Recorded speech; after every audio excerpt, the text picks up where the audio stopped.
My dad for 20 years called me mistake and favored my brother. On Thanksgiving he gave me a DNA kit, scoffing, "Let's see if you're truly mine." I took the test. Weeks later the results arrived. I sent them to our entire family. Mom fainted. Dad let his fork fall. Because the test confirmed I was his lone biological child. This past Thanksgiving my father, Robert Mitchell, looked me dead in the eye in front of our entire family and sneered, "Prove you're even my daughter." Can you imagine that? He thought it was his cruelest joke yet, a final humiliation. But what none of us realized was that this one DNA test would expose a devastating 35-year secret, and in doing so, bring his entire empire crashing down. For 20 long years my father treated me like a stranger. My name is Caroline and I'm 38 now, but I still remember that feeling of being an outsider in my own home. Growing up in the Mitchell household, you learned your place fast. My dad, Robert, was a self-made man, turning nothing into a $45 million construction empire. And he never let us forget it. Mitchell and Associates? That was his true firstborn, his real legacy. I was just the daughter who arrived 3 years before his actual child, my brother Marcus. The favoritism wasn't subtle. Not even a little. On my 16th birthday, I got a used SAT prep book with a note. "Maybe this will help you amount to something." Marcus? That same year he got a brand new BMW just for getting his driver's license. When I graduated summa cum laude with a computer science degree from UConn, my dad's brilliant response was, "Well, at least you'll be employable." Meanwhile, when Marcus scraped by with a C-grade marketing degree from a state school, Robert threw a party for 200 people, announcing Marcus as the future of Mitchell and Associates. By 2024 I'd spent 15 years as a software engineer at a Fortune 500 company, building systems that saved millions. Marcus? He'd been VP of operations at my dad's company for 5 years, yet he couldn't complete a single project without someone else cleaning up his mess. But in Robert's eyes, Marcus was building the family legacy and I was just there. "Marcus is the future of Mitchell and Associates," my father would bellow at every company event, his hand firmly on Marcus's shoulder. And for me? As for Caroline, well, at least she has a steady job. The worst part wasn't just the dismissal. It was how everyone just accepted it. Relatives, friends, even my own mother. They all played along, perpetuating this narrative that Marcus was destined for greatness, and I was just lucky to even be included. Looking back, the company retreat in August 2023 should have been my breaking point.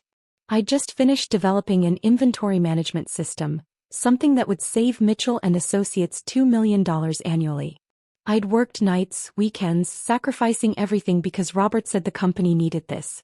At the gala dinner, Robert stood before 150 employees and partners. "First," he boomed, "I want to recognize the exceptional work on our new inventory system." My heart actually lifted for a second. "Marcus," he continued, "has once again proven why he's our VP of operations. This system will revolutionize how we work." Marcus, who had asked me what inventory management even meant 3 weeks prior, stood there waving to the applause. I sat frozen. My mother, Margaret, touched my hand under the table. Not in comfort but in warning. "Stay quiet. Don't make a scene." Later that night I cornered Marcus in the hotel bar. "You know I built that entire system," I said, my voice barely steady. He just shrugged, taking a sip of his top-shelf whiskey, charged to the company of course. "Dad says leadership is about delegation. I delegated to you. That's what good executives do." He had that Mitchell smirk identical to our father's. "You took credit for my work."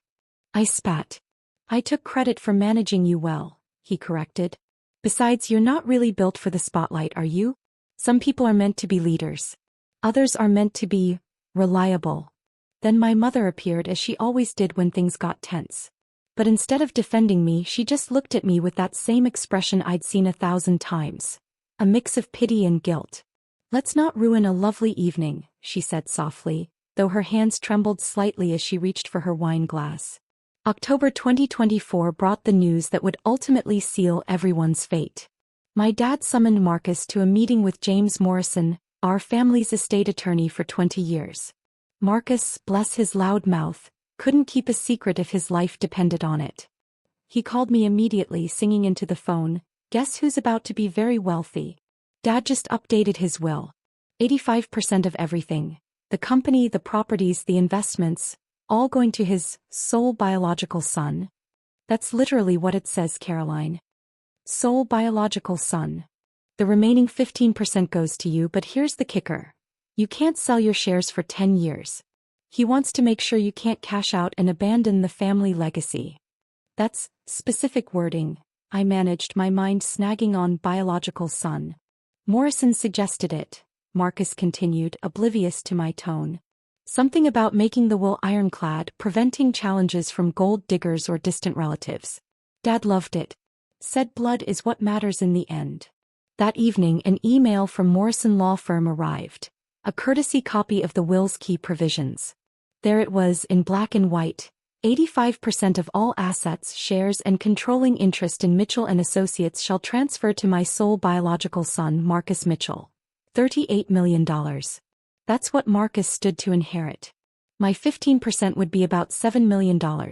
Nothing to scoff at, but with that 10-year restriction, I'd be forced to watch Marcus run the company into the ground, powerless to sell my shares. But that phrase, sole biological son, just kept nagging at me. Why not just say, my son Marcus? Why the emphasis on biological?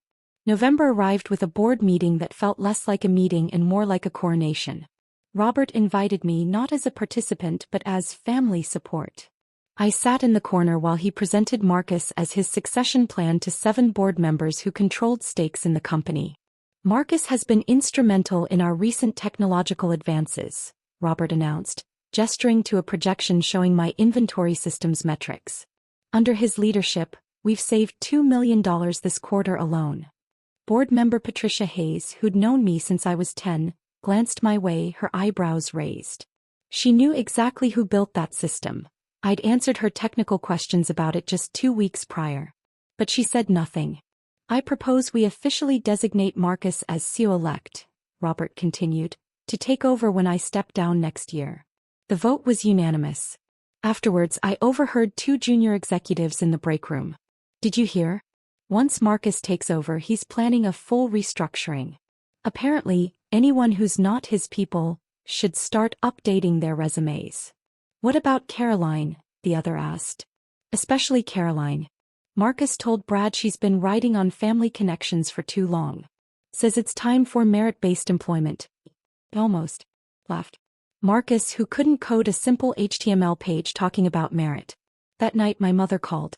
Thanksgiving is in 2 weeks, she said, her voice strangely flat. Your father wants everyone there. The whole family, some business partners. He says he has something special planned. Special like Marcus's CEO announcement special? There was a long pause. Just be prepared for anything, Caroline. And maybe don't take everything so personally. But everything was about to become very personal. If you've ever experienced blatant favoritism in your family, Thanksgiving at the Mitchell estate was always a performance. But this year felt different. 27 people gathered in the dining room, a room so grand it could be an architectural digest. Family, Robert's business partners, even Thomas Crawford, his former CFO, who'd been mysteriously fired back in 1990 but somehow remained in Robert's social circle. Robert stood at the head of the table, crystal glass raised, his face glowing with pride. Before we feast, he declared, I want to make a toast. To family. To blood. To legacy. His eyes found Marcus. To my real son who carries the Mitchell name forward with honor. Everyone raised their glasses. I raised mine too, those words, real son, echoing in my ears. Then came the gifts.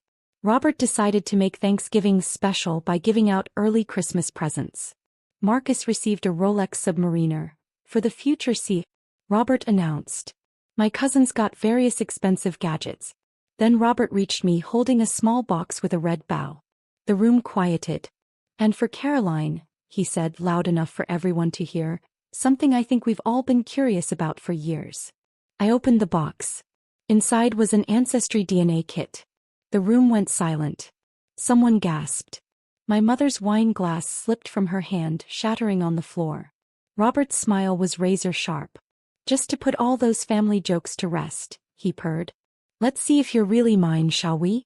I mean, you've never quite fit in, have you? Maybe this will explain why. 27 pairs of eyes watched me. Marcus was actually laughing. "Oh, come on, Caroline," he chirped. "It's just a joke. Unless you're worried about something." I looked at the kit, then at Robert, then at my mother, who was frantically trying to clean up the wine with shaking hands. "You want me to take this test?" I asked, my voice eerily calm. "If you're really a Mitchell, you've got nothing to hide," he challenged. I stood up slowly, the DNA kit in my hands. The room held its breath. "I'll take your test," I said, my voice carrying across the silent dining room. "On one condition." Robert's smirk widened. "You're hardly in a position to make conditions. It's only fair that Marcus takes one too," I continued, turning to my brother. "After all, if we're verifying bloodlines for the family records, shouldn't we be thorough?" Marcus's laughter cut off abruptly. "That's ridiculous. Everyone knows I'm Dad's son. I look just like him." "Then you have nothing to worry about," I echoed his earlier words right back to him. "Unless you're worried about something?" The room buzzed with whispers. Some business partners looked uncomfortable. Others seemed intrigued by the unfolding drama. Robert's jaw tightened. "This is unnecessary. Marcus doesn't need to prove anything." "But I do," I asked. "In front of everyone here? Either we both take the test or I walk out right now, and you can explain to everyone why your joke only applies to one child." Thomas Crawford spoke up from his seat near the window. "Seems fair to me, Robert. What's good for one should be good for both." My mother had gone pale, her hands gripping the edge of the table. This isn't necessary. It's Thanksgiving. We should be grateful for family, not this." Robert looked between us, calculating. His reputation was on the line now. Backing down would make him look weak. "Fine," he said finally. "Marcus will take the test too. To prove what we all already know." Marcus shrugged, his confidence returning. "Whatever. This is stupid but fine." I held up the kit. "One more thing.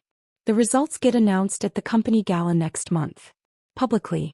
Since you wanted to make this public, let's go all the way." The next morning we gathered in Robert's home office. He'd ordered 2 more DNA kits overnight, not from Ancestry DNA, but from Gene Tech Labs, a medical-grade facility providing legal documentation. "If we're doing this, we're doing it right," Robert declared, as if the whole thing had been his idea. No room for doubt or error. James Morrison was present as a witness, along with Patricia Hayes from the board, whom Robert had called to ensure transparency. I also insisted on recording the entire process on my phone, which Robert allowed with an eye roll. We each swabbed our cheeks, sealed our samples, and signed the chain of custody forms. Morrison notarized everything. "The results take 3 to 4 weeks, the Gene Tech instructions stated. Legal documentation will be provided with all results." "Perfect timing," Robert said. "The company gala is December 15th. We'll have the results by then." As I placed my sample in the prepaid shipping box, Marcus leaned over. "You realize you're just embarrassing yourself more, right? When these come back, everyone will know Dad was right about you all along." "Maybe," I said, sealing the box. "Or maybe everyone will finally know the truth." My mother, who had been silent throughout, suddenly spoke. "I need to lie down. I'm not feeling well." She left the room quickly, but not before I caught her expression in the mirror by the door. Pure terror.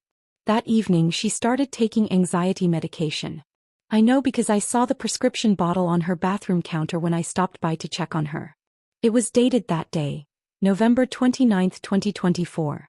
Something was about to surface that had been buried for 35 years. And my mother knew exactly what it was. 3 days after we sent the tests, my mother showed up at my apartment unannounced. She'd never done that in the 5 years I'd lived there. "We need to talk," she said, pushing past me into the living room. "About the test. You need to call the lab and cancel them." "Why would I do that?" She paced my small living room, wringing her hands. "Some things are better left buried, Caroline. Some truths don't help anyone. Like the truth about why Dad has treated me like garbage for 20 years. She stopped pacing and looked at me with those guilty eyes. "Your father was on a business trip in 1989, the Peterson Project in Chicago. He was gone for 3 months. Marcus was born in January 1990. Her voice was barely a whisper. "Do the math, Caroline." I did. Marcus would have been conceived in April 1989. Dad was in Chicago. "Yes," she said, sinking onto my couch. "But Thomas Crawford wasn't." Thomas Crawford. Robert's former CEO. The man at Thanksgiving dinner. The one who supported my suggestion that Marcus also take the test. You and Crawford? She pulled an old photograph from her purse. Her and Crawford at some company function, standing closer than colleagues should. It only happened once. I was lonely. Robert was always gone or at the office. Thomas was kind to me. But then I found out I was pregnant. And the timing. Robert never questioned it. Marcus looked enough like him, acted like him. Does Crawford know? I don't know. Maybe he suspects. He's never said anything. He grabbed my hands. Please, Caroline, cancel the test. I'll talk to your father. Make him treat you better. Just please don't destroy our family. I didn't cancel the test. How could I? 20 years of being called a mistake, and now I knew why my mother had never defended me. Her guilt had kept her silent, while Robert destroyed my self-worth day by day. December arrived with preparations for the company's 25th anniversary gala in full swing. The event would be at the Ritz-Carlton Ballroom on December 15th, with 350 guests, including investors, partners, and journalists from the Hartford Business Journal.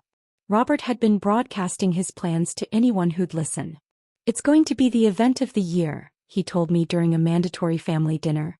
I'll be announcing Marcus as my official successor, and we'll put those silly DNA questions to rest once and for all. 2 birds, 1 stone. The DNA results were due December 14th. Dr. Sarah Smith from Gene Tech Labs confirmed via email that they'd be ready, including full legal documentation, suitable for court proceedings if needed. Why court proceedings? I'd asked during our phone call. It's standard for inheritance or custody disputes, she explained. Your father specifically requested the legal package when he called to upgrade the testing. Of course he had. Robert wanted ironclad proof that I wasn't his, probably to justify writing me out of the will entirely. I spent those weeks preparing something of my own. A simple PowerPoint presentation. 10 slides, nothing fancy. Just spaces for test results, some highlighted sections of the will, and a few email screenshots. I saved it on a USB drive that I kept in my pocket at all times. My mother called 17 times in those 2 weeks. I didn't answer once. Marcus sent cocky texts about practicing his CEO speech. Robert sent a reminder to dress appropriately for the gala. The storm was coming and they had no idea they'd created it themselves. December 14th, 3 p.m. The email from Gene Tech Labs arrived while I was in my office supposedly working, but really just staring at my inbox and refreshing every 30 seconds. Subject: DNA test results. Legal documentation package attached. My hands shook as I opened the PDF. 3 test results, each with its own detailed breakdown. Caroline Mitchell, biological daughter of Robert Mitchell. Probability of paternity: 99.987%. My heart stopped. Then I scrolled to the next page. Marcus Mitchell, not biologically related to Robert Mitchell. Probability of paternity: 0%. But it was the 3rd page that made me gasp out loud. Marcus Mitchell, biological son of Thomas Crawford. Probability of paternity: 99.991%. They'd run Marcus's sample against Crawford's DNA from their commercial database.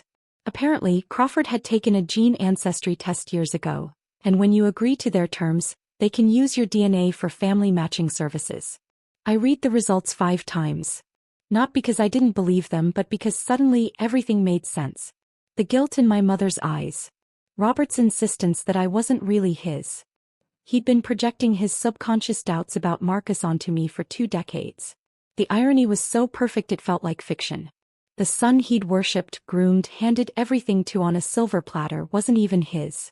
While the daughter he tortured, dismissed, and tried to humiliate with a DNA test. I was his only biological child. I forwarded the results to my personal attorney with one question. Given the will's language about sole biological son, what happens to the inheritance? Her response was immediate. If proven accurate, Marcus inherits nothing. The clause becomes void. As the only biological child, you would have grounds to contest the entire will. Tomorrow's gala was about to become very, very interesting.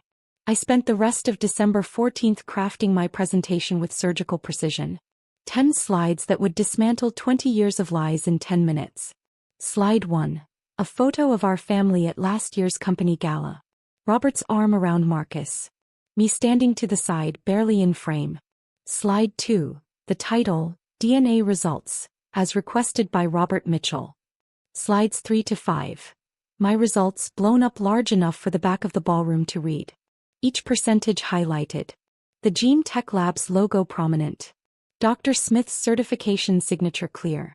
Slides 6 to 8. Marcus's results. The 0% probability of Robert's paternity in 72-point font. Then the Crawford match equally enlarged. Slide 9. The will's exact language with sole biological son highlighted in yellow. Slide 10. An email from James Morrison sent an hour ago after I'd forwarded him the results. Based on these certified results, the inheritance clause regarding Marcus Mitchell would be legally void. The estate would need to be redistributed according to intestate succession laws, or the will would need to be rewritten. I also prepared backup documentation. The full Gene Tech report, the video of our sample collection, the notarized chain of custody forms. Everything loaded onto 3 separate USB drives, plus backed up to the cloud. At 11 p.m. I sent an email to Patricia Hayes and 3 other board members. Please attend tomorrow's gala. There will be an important announcement regarding the company's future leadership that directly affects shareholder interests. Then I turned off my phone, poured myself a glass of wine, and practiced my speech one more time. This isn't about revenge, I said to my reflection. This is about truth. This is about justice. This is about finally getting what I deserve. Tomorrow the Mitchell dynasty would crumble, and I would be the only Mitchell left standing. December 14th, midnight. My phone, which I'd turned back on briefly, showed 17 missed calls from my mother, 5 from Marcus and none from Robert. The text messages piled up. Caroline, please answer. We need to talk. I know you got the results. Please. Don't do this. Why is Mom crying? She won't tell me what's wrong. This is about tomorrow, isn't it? Whatever you're planning, it won't work. Dad says you're just jealous. Pathetic. I turned the phone off again and went to bed, but sleep wouldn't come. I kept thinking about all the moments that led to this. Every dismissive comment, every stolen achievement, every time I'd been told I wasn't good enough, wasn't really family, wasn't worthy of the Mitchell name. At 3 a.m. I got up and looked at the presentation one more time. For a moment, just a moment, I considered my mother's plea. This would destroy her marriage. Marcus's entire identity. Robert's carefully constructed legacy. Then I remembered last year's Christmas, when Robert had given Marcus a Porsche and me a gift card to Target. I remembered him telling investors I was just the IT help, when I'd saved his company $2 million. I remembered 20 years of being called a mistake. I added one final slide to the presentation. A quote, "The truth will set you free, but first it will piss you off." Outside, snow began to fall, covering Greenwich in a blanket of white.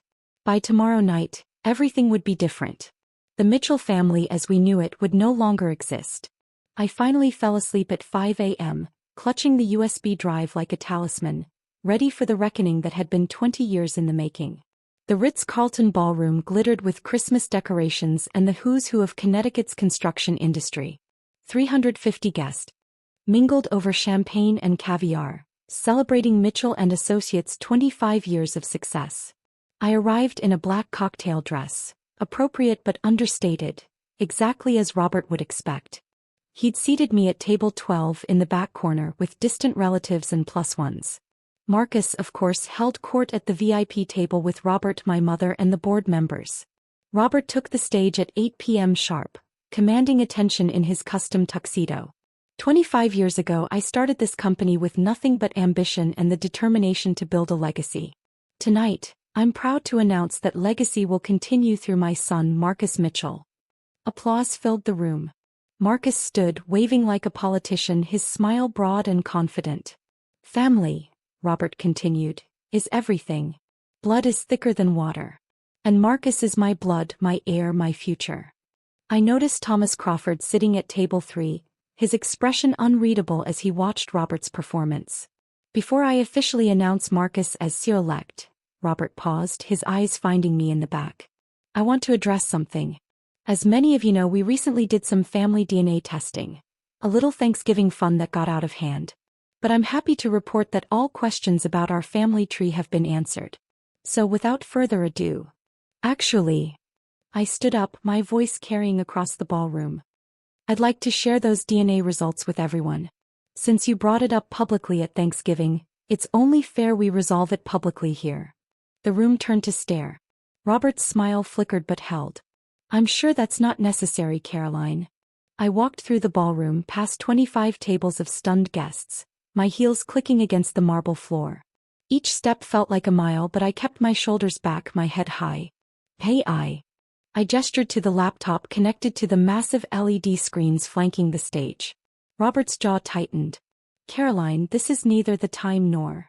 You made it the time when you gave me that DNA kit in front of everyone, I said loud enough for the entire room to hear. You wanted answers. I have them. Marcus laughed from his table. This is desperate even for you. Patricia Hayes spoke up from the board table. Let her speak, Robert. You did make this public at Thanksgiving. Several of us were there. Trapped by his own arrogance, Robert stepped aside. 5 minutes, then security will escort you out. I plugged in my USB drive, my hands steady despite my racing heart. The first slide appeared on the screens, our family photo. For 20 years, I began, I've been told I'm not really a Mitchell, that I'm a mistake, that I don't belong. I clicked to the next slide, DNA results, as requested by Robert Mitchell. So, let's see who really belongs in this family. The room was silent except for the hum of the projector. Remember that DNA kit you gave me as a joke? I looked directly at Robert. Remember insisting Marcus take one too to prove he's your real son? My mother stood abruptly, her chair scraping against the floor. Caroline, please. The results came in yesterday, I continued, clicking to slide 3. The screen displayed my results. Probability of paternity, 99.987%. Turns out I am definitely Robert Mitchell's biological daughter. A beat. But that's not the interesting part, I said, clicking to the next slide. Marcus's results filled the screens. The 0% probability of Robert's paternity might as well have been written in fire. The ballroom erupted, gasps, whispers, chairs scraping as people stood for a better view. Robert stood frozen at the side of the stage, his face draining of color. That's fake. Marcus shouted, jumping to his feet. This is fabricated. She's lying. I clicked to the next slide. Marcus's match with Thomas Crawford. 99.991%. Thomas Crawford slowly stood from his seat. His face a mask of shock and something else. Recognition, perhaps. The pieces finally falling into place after 35 years. My mother collapsed back into her chair, her hand over her mouth.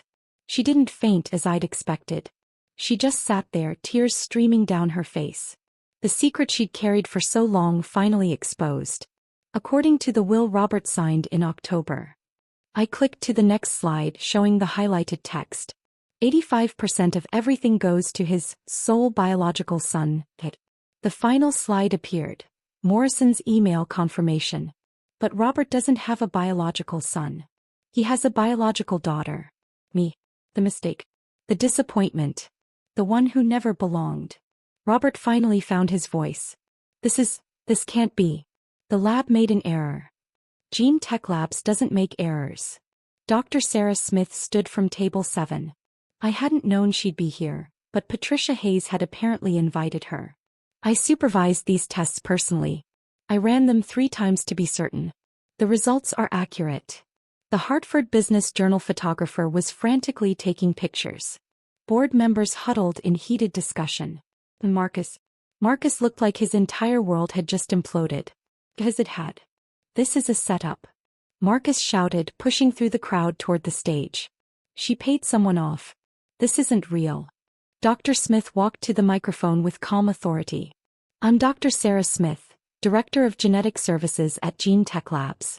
I stake my professional reputation on these results. We maintained strict chain of custody, which was witnessed and notarized by Mr. James Morrison. Morrison stood reluctantly. The sample collection was properly witnessed and documented. I have the video evidence and signed forms. Furthermore, Dr. Smith continued, Mr. Crawford's DNA was already in our database from a test he took 3 years ago. The match with Marcus Mitchell was discovered through our standard relative matching protocol. Patricia Hayes stood at the board table. Robert, Given this information, we need to convene an emergency board meeting tonight. You can't do this. Robert's composure finally cracked completely. This company is mine. Marcus is my son. I raised him. You raised him, I agreed, still at the microphone. But he's not your biological son. And according to your own will, that's all that matters. Your words, not mine. I pulled out my phone and showed the email I'd sent to the board 5 minutes before taking the stage. The full gene tech report, the video evidence, everything. The board has all the documentation, I announced. So does the Hartford Business Journal as of. I checked my phone. 30 seconds ago. Marcus lunged toward me, but security intercepted him. The same security Robert had threatened to use on me. You destroyed everything. Marcus screamed as they held him back. You vindictive. I didn't destroy anything, I said calmly. I just told the truth. The DNA test was your father's idea, remember? Robert grabbed the microphone, his hands shaking. This changes nothing. I'm still the CEO. I'm still the majority shareholder. Actually, Patricia Hayes announced, having just finished a hushed phone call. The board has voted. 7-2. You're temporarily suspended, pending a full investigation into potential fraud regarding the misrepresentation of company leadership succession. You can't. We can and we did, Patricia continued. You've been grooming someone with no legitimate claim to the company, while overlooking your actual heir. Our shareholders could sue us into oblivion. Robert turned to my mother, who still sat frozen at the VIP table. Margaret, tell them this is a mistake. She stood slowly, her voice barely audible even with the microphone. It's true. All of it. Thomas and I, it was just once. I'm so sorry. The room exploded again. Thomas Crawford was surrounded by people asking questions. Marcus had to be physically restrained from charging at Crawford, screaming, "You knew. You had to have known. The lawyers will sort this out." Robert said desperately. The will can be contested. With what grounds? I asked. You specified, biological son. You insisted on DNA test. You created this situation entirely on your own. I turned to address the room one final time. For 20 years this man told me I was worthless, that I didn't deserve the Mitchell name. He built his golden boy up on a foundation of lies while tearing me down with what he thought was the truth. But the real truth is poetic justice. Security began escorting Marcus out as he continued shouting threats and profanities. Robert stood alone on the stage, his empire crumbling around him, finally understanding what it felt like to be the one who didn't belong. The emergency board meeting convened in the hotel's conference room at 10 p.m. I wasn't supposed to be there, but Patricia Hayes insisted I attend as the only legitimate Mitchell heir present. The vote was swift and decisive. Robert was removed as CEO, effective immediately. Marcus's position as vice president was terminated with 2 weeks standard severance, the minimum required by law. We need stable leadership, Patricia announced. Someone who understands the company and has proven competence. The board unanimously appointed Caroline Mitchell as interim CEO. I hadn't expected that. I'm not sure I'm ready. You built the system that saved us $2 million, board member William Chin interrupted. You have an engineering degree and 15 years of corporate experience. You're more qualified than Marcus ever was. James Morrison had already drawn up the emergency paperwork. Based on the DNA results and the will's specific language, the 85% controlling interest transfers to you immediately. The remaining 15% stays with Robert until the divorce proceedings determine otherwise. Within 48 hours I would control $38 million in assets. Robert, who had been silent during the proceedings, finally spoke. You planned this. You orchestrated everything. No, I said simply. You did. I just took the test you demanded. The truth did the rest. As we signed the papers, Patricia pulled me aside. Your father built something impressive here, but he let his ego poison it. Don't make the same mistake. I won't, I assured her. I'm not interested in dynasties or golden children. I just want to run a good company. Security briefed me on the building's access codes. Roberts had already been deactivated. Tomorrow morning I would walk into Mitchell & Associates, not as the disappointment daughter but as the owner. The reversal was complete. By morning the story had gone viral. Mitchell dynasty crumbles. DNA test reveals shocking family secret. Ran as the Hartford Business Journal's lead story. Someone had leaked the video of my presentation. Within 48 hours, it had 2.3 million views and climbing. The comment sections were brutal but mostly aimed at Robert. Poetic justice at its finest. He literally asked for this. Imagine being so arrogant you destroy your own legacy with a DNA test. Robert's LinkedIn profile hemorrhaged followers. 15,000 lost in a week. Marcus's professional reputation was destroyed overnight. Screenshots of his past posts bragging about being the heir apparent became memes.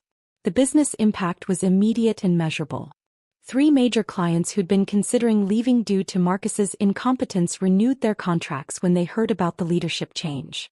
Stock value increased 8% in the first week under my leadership. I gave one interview to the Hartford Business Journal, keeping it professional. This company was built on hard work and innovation. We're returning to those values. The drama is over. Now we focus on business. But the media wouldn't let it go.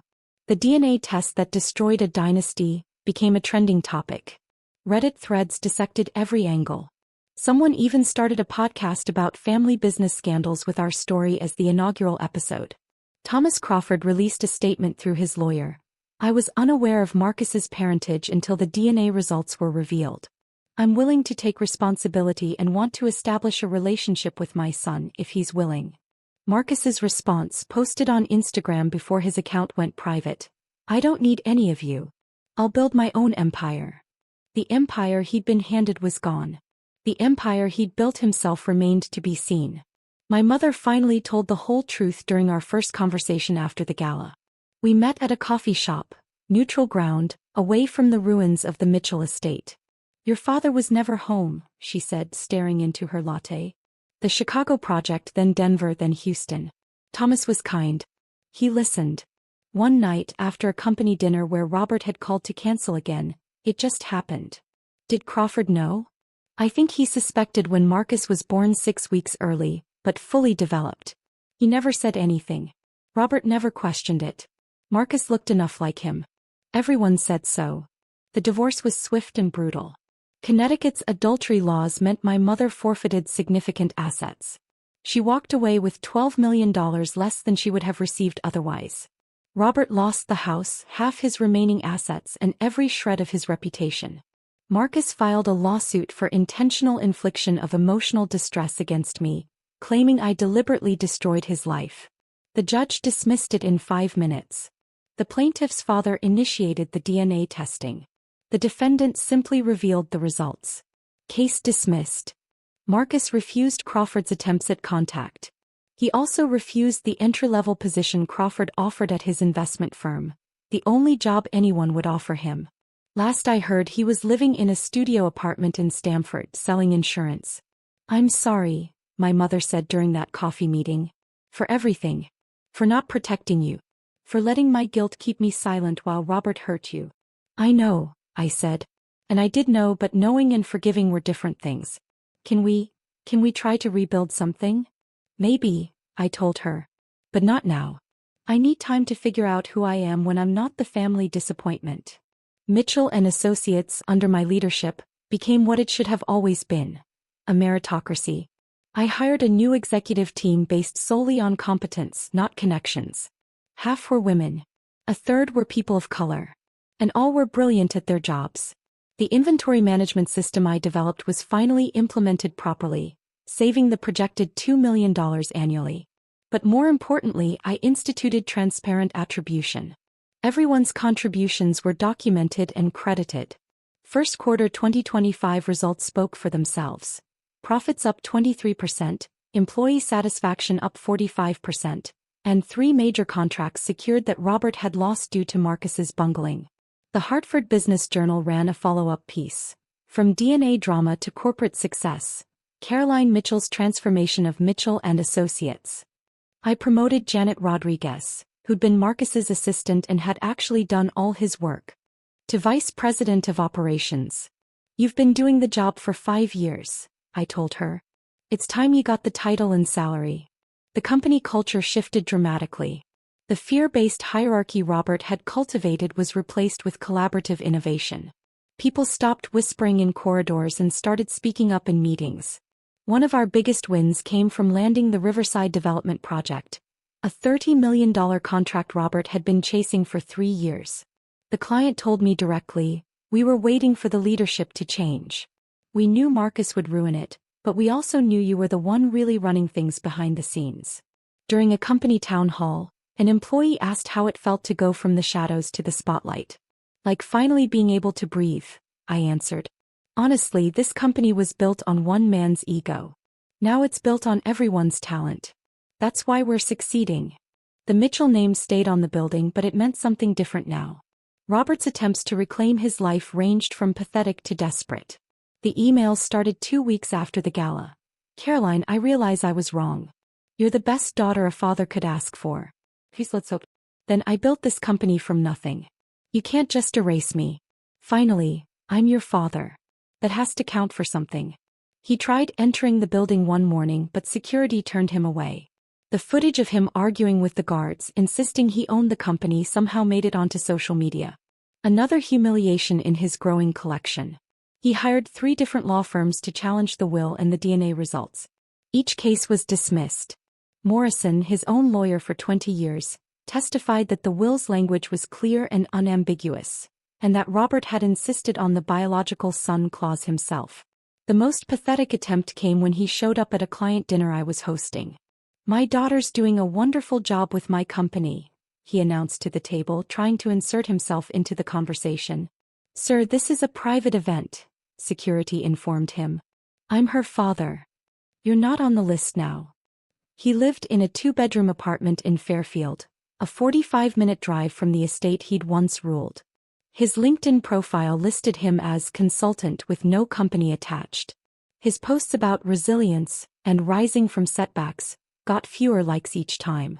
Marcus had cut him off completely. My mother was gone. His business associates avoided him. The man who'd built his identity on legacy and blood had lost both. "I gave you everything," he wrote in his last email to me. I didn't respond. We both knew the truth. He'd given me nothing but pain. And in trying to prove I was nothing, he'd proven I was everything. 3 months after the gala, I agreed to meet Robert once a month. Lunch in a public place with clear boundaries. "These are my terms," I told him at that first meeting. "You don't get to comment on my decisions. You don't get to take credit for my success. You don't get to pretend the past 20 years didn't happen. If you can't handle that, we don't meet at all." He had aged 5 years in those 3 months. His hair completely gray now. His swagger replaced with a slight stoop. I understand. Marcus was a different story. After sending threatening messages including, "You'll pay for this and I'll destroy you like you destroyed me," I filed a restraining order. He was blocked on everything, legally prohibited from contacting me. My mother got limited contact with conditions.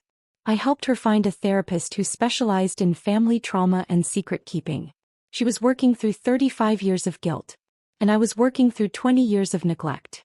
"Forgiveness isn't a right," my therapist told me. "It's a gift and you get to decide if and when to give it."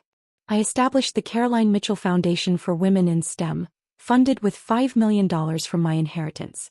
Every scholarship recipient would know they were supported by someone who understood what it felt like to be overlooked and underestimated. "Why are you helping him?" Patricia Hayes asked about my monthly lunches with Robert. "I'm not helping him," I clarified. "I'm choosing to be the person I want to be regardless of who he was. But trust, those have to be earned from zero. And he's still in the negative." The boundaries were clear, firm, and non-negotiable. For the first time in my life, I was in control of my relationship with my family. The external success was measurable. CEO of a $45 million company, respected in the industry, featured in Forbes 40 Under 40. But the internal transformation mattered more. I started therapy the week after the gala, working through 2 decades of gaslighting and emotional abuse. "You were the family scapegoat," my therapist explained. "Everything wrong was your fault. Everything right was someone else's achievement. That's not normal and it's not okay." For the first time, I stopped apologizing for existing. I stopped prefacing my ideas with, "This might be stupid, but..." I stopped shrinking myself to make others comfortable. I met Daniel at a charity fundraiser. He ran a nonprofit for youth coding education. He knew my story, everyone did. But he was interested in who I was now, not my family drama. "You're brilliant," he said on our third date. "And I'm not talking about the company or the money. You see solutions where others see problems." The Caroline Mitchell Foundation launched with 30 scholarships in its first year. Each recipient got not just money but mentorship. I personally met with every single one. They told me I wasn't smart enough for engineering, one recipient, Maria, told me. My family said I should study something more suitable for women. Mine said I was a mistake, I shared. Now I run a $45 million company. Don't let anyone else define your worth. The nightmares stopped after 6 months. The anxiety attacks after 8. The constant need for validation after 10. One morning I woke up and realized I wasn't afraid anymore. Not of judgment, not of failure, not of being found out as not good enough. I was Caroline Mitchell. Philanthropist. Survivor. And for the first time in 38 years, that was exactly who I wanted to be. Standing in my CO office 1 year later, I looked at the old family photo on my desk, not with bitterness but with understanding. That scared, diminished girl in the corner of the frame had no idea what she was capable of. The DNA test that was meant to humiliate me had instead freed me. It proved that blood doesn't define family, but it can expose the lies we build our lives on. Robert had been so certain I wasn't his, that he'd projected that doubt onto me for 20 years, while never questioning the son who actually wasn't his. "Your father gave you a gift," my therapist had said. "Not intentionally, but he did. He showed you exactly who he was publicly, undeniably. No more gaslighting, no more doubt. The truth set you free." The truth also taught me that when toxic people hand you a weapon thinking it will destroy you, they often don't realize they're handing you the key to your freedom. Robert's cruelty became my catalyst. His DNA test became my evidence. His public humiliation became my public vindication. But the most important lesson? Justice isn't revenge. It's finally getting what you always deserved. I didn't destroy Robert. He destroyed himself with his own arrogance. I just refused to keep his secrets. "Thank you for the DNA kit, Dad," I said to the photo, then placed it in my desk drawer. "It was the best investment you ever made in me." The Mitchell empire Robert built on blood and favoritism was gone. In its place stood something stronger. A company built on merit, a leader who earned her position, and a woman who finally knew her worth. The mistake had become the only true Mitchell. And that was the greatest irony of all. What do you think? If you were me, facing that kind of public humiliation, would you have done the same? Or would you have kept quiet? Share your thoughts in the comments below. I'm genuinely curious to hear your perspective. And if you've ever had to stand up for yourself against family injustice, remember you're not alone.